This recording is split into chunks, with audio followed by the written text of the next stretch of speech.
भारत से एक खबर शामिल करना चाहेंगे जहां पे आंध्र प्रदेश के जिला श्रीकाकुलम में कल सुबह एक नए तामीरशुदा मंदिर में भगदड़ मच गई, जिस दौरान 12 हिंदू यात्री जो हैं वो हलाक हो गए, जिनमें ज़्यादातर खवातीन और बच्चे शामिल थे। कम से कम 31 अफराद जो हैं इसकी वजह से ज़ख्मी हुए हैं।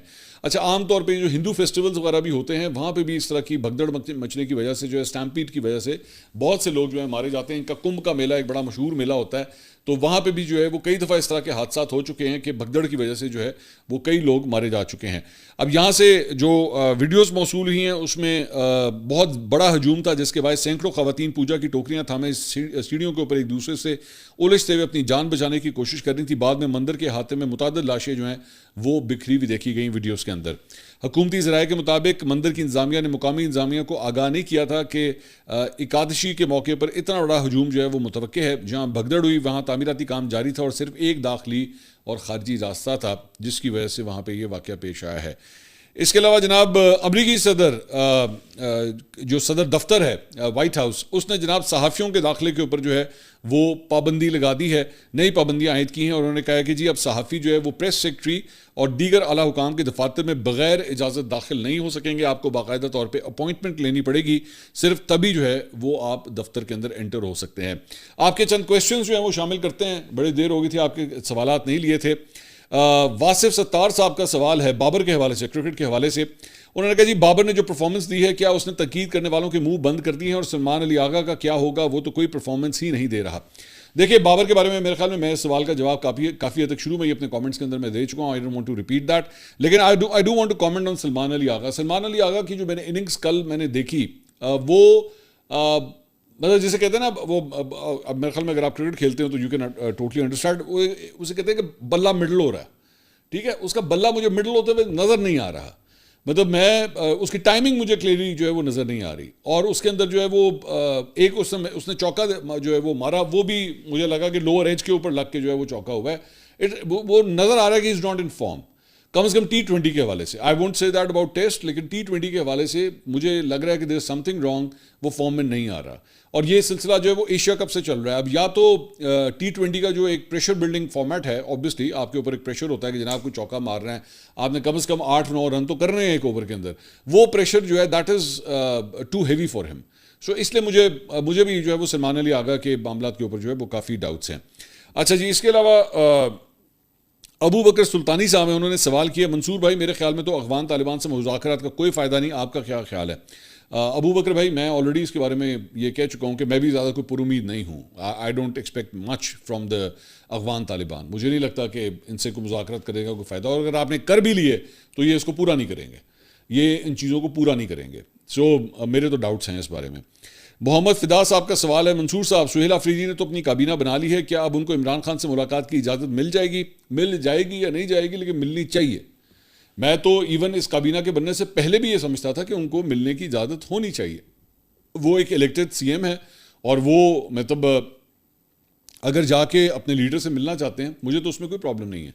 सो अगर उनकी अब तो कैबिनेट बन गई है तो डेफिनेटली मिलना चाहिए, क्यों नहीं मिलना चाहिए, उन्हें मिलना चाहिए जाके। इसके अलावा अहमद उस्मान तूर साहब का सवाल है, मंसूर भाई क्या कोई PTI की टॉप लीडरशिप के किसी मेंबर से ये सवाल पूछ सकता है कि पाकिस्तान पहले है या इमरान खान? मेरे ख्याल में बड़ा अच्छा ये टेक्निकल किस्म का सवाल है। उसका जवाब जो है मेरे ख्याल में वो ये देंगे कि अगर इमरान खान होगा तो फिर पाकिस्तान होगा। वो मतलब अक्सर औकात यहाँ तक चले जाते हैं, अपने पैशन में इस बात तक जो है वो आगे चले जाते हैं। लेकिन भाई पाकिस्तान से बढ़ के कोई नहीं है, ना इमरान खान, ना शहबाज शरीफ, ना नवाज शरीफ, ना बिलावल भुट्टो, ना आसिफ अली जरदारी, कोई भी नहीं है।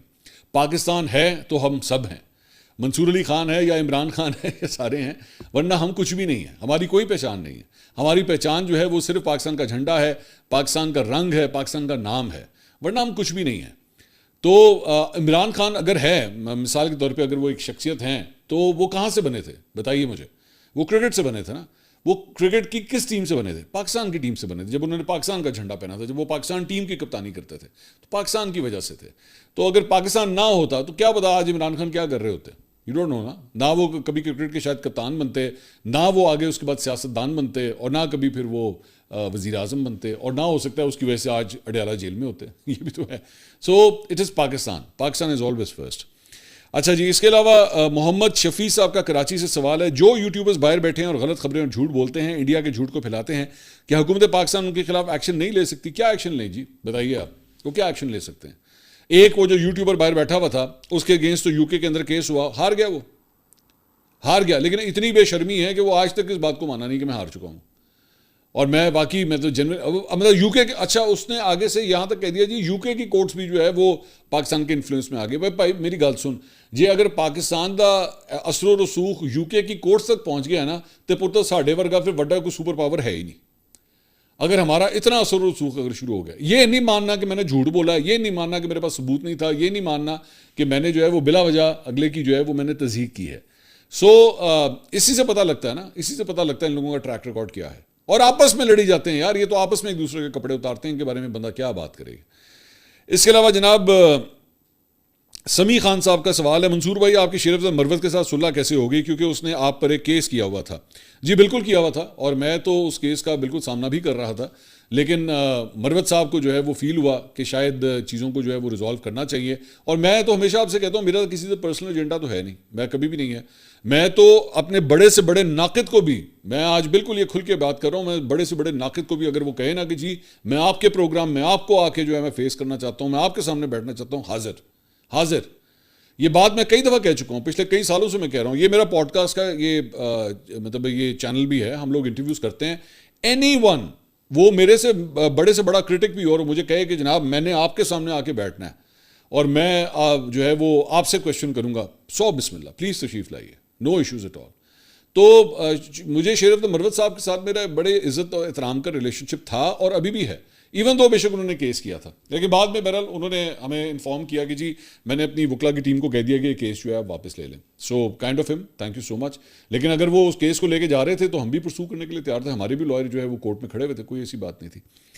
इसके अलावा जनाब मोहम्मद इब्राहिम साहब का सवाल है कि सर कहना यह था कि पाकिस्तान टीम कितने सालों से कमज़ोर हो रही है और ये हमारे जैसे बंदों को भी नजर आ रहा है, तो फिर ये इंतजामिया टीम को दुरुस्त क्यों नहीं कर रही?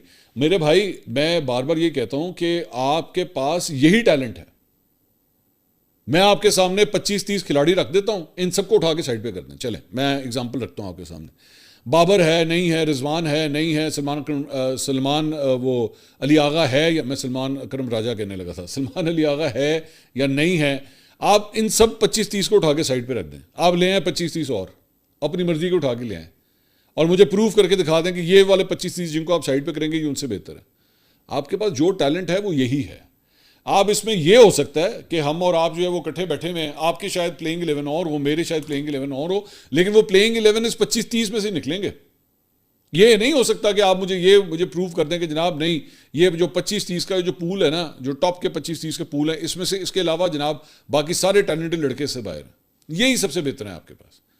हाँ, अब ये ज़रूर फ़र्क है कि आपका by the every passage of year आपके यहाँ पे वो टैलेंट नीचे की तरफ जा रहा है, पूल नीचे की तरफ जा रहा है। दुनिया क्रिकेट के अंदर जो है वो बहुत तब्दीली आ चुकी है। आपने आज भी अगर कुछ करना होगा ना, आपने लड़का पकड़ना है 10, 11, 12, 13, 14 साल का, वहां से लड़का पकड़ना है आपने। जो लड़का 18, 19, 20, 21 साल का होता है ना, वो तो पक चुका होता है, उसने जो सीखना था वो सीख लिया।